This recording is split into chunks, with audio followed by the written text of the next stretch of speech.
Important considerations for postpartum healing. Posture is probably the number one. So considering your sitting posture for breastfeeding and taking care of baby, as well as your standing postures for if you're holding baby, maybe preparing yourself a light meal, or walking around the neighborhood. Breath work is going to be of the utmost importance. So just a reminder that our breath is very closely related to our core function. So even the act of inhaling and exhaling creates that reflexive, deep core muscle activation. Progressive core strengthening and muscle coordination. In the early postpartum period, this might look like breath work with some pelvic floor muscle activation, and progressing as you feel comfortable and as your body tolerates it. Remember, you are going to be caring for a small infant, and being able to lift and carry your infant is going to be necessary. So putting complete limitations on any sort of core function isn't going to be very effective.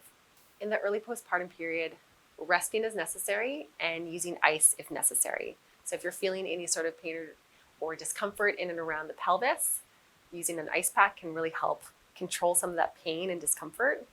And then resting as needed. Remember that your body just birthed a beautiful baby, and it's okay to rest and take a little bit of time for yourself.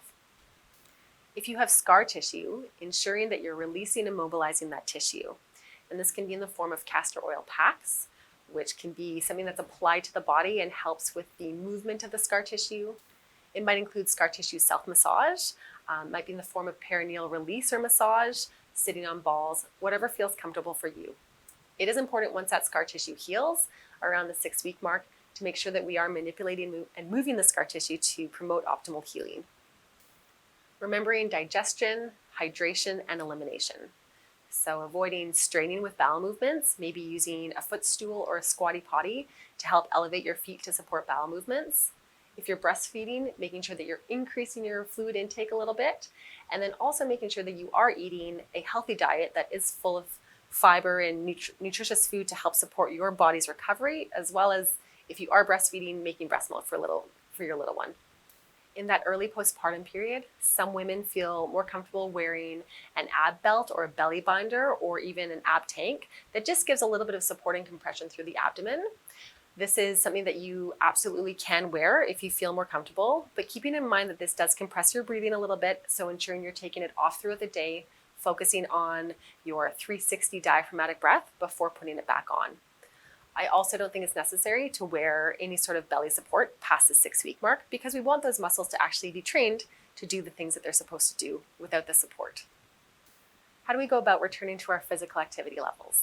So 6 to 8 weeks is sort of the guideline in the postpartum period, but remembering that it took 9 months for your body to change and grow a baby inside of you, that it can take at least 9 months to fully recover.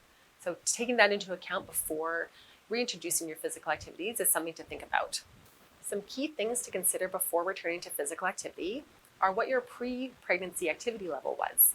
If you really weren't that active at all before you conceived, it might take a little bit longer to integrate new activities into your day, and that's okay.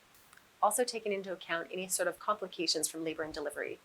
Did you have a significant amount of tearing? Did you have a cesarean section that still needs time to heal? So thinking about how your body reacted to your birth is a really great guideline to start guiding your physical activity. Another consideration is time. What kind of time do you have in your day? If you realistically only have 10 minutes, then maybe finding something to be able to do at home is going to be most beneficial for your body. What do you enjoy doing? Don't do a physical activity that you don't enjoy. And the great thing about the physical activities that we do enjoy is that they are infinitely modifiable. Considering if you have any previous injuries is also going to be important to choosing which activities to return to. And then also what your environment's like. What kind of support do you have at home to be able to maybe watch baby while you go and do some physical activity? And even the outdoor environment. If you give birth in November versus giving birth in April, the outdoor environment's going to look a lot different. Someone who gives birth in April might be able to get out a little bit sooner to go for some walks versus someone who gives birth in November might have to wait a little bit longer and look at some alternatives to be able to do at home. Keep in mind a progressive return to physical activity. So we're looking to start slow, low impact, and gently progress as your body feels good. Being cautious with high impact activities at first is a great way to find what your baseline is and how you can incrementally increase your activity from there. We know a lot of women are looking to return to their pre-pregnancy weight as quick as possible. And while nutrition and exercise do play a role in weight control, the other things that influence weight control are hormones, sleep, what your metabolism is like. So if you are sacrificing sleep to be able to exercise, you're not going to see the same improvements that you're hoping to see. Seeing a women's health or pelvic floor physiotherapist around that 6-week postpartum period is a great way to help get guidance to return to physical activity. Our goal is ultimately to help you achieve your physical activity goals. Restoring your core postpartum is way more than just being able to close the gap of a diastasis, doing multiple abdominal exercises like sit-ups and planks. If we think back to our deep core, we have all 4 parts that have to work together, and they have to work together dynamically. The goal with restoring the core strength is to be able to generate tension across the front of the abdomen and to be able to dynamically move the deep core in multiple planes. We also want to be able to have pulls in multiple directions because that's ultimately what helps the tissues get stronger. It's critical in the early postpartum period to limit your symptoms. So this might be coning or doming when you're doing certain physical activities, or heaviness or pressure in the pelvic floor with activities. And that's just a sign that your body's probably not quite ready to do those physical activities right now, but something that you can absolutely work up to and be able to do again. Again, this is very person specific. So keeping in mind not to compare yourself to other women who are at the same stage of postpartum that you are. Someone else at 6 weeks might be able to run a marathon, whereas there might be another woman who's struggling to walk around the block. And that's okay. Our bodies are all going to heal at different rates. And keeping in mind that we can't compare ourselves to other people because everybody heals differently and guidelines are very person specific.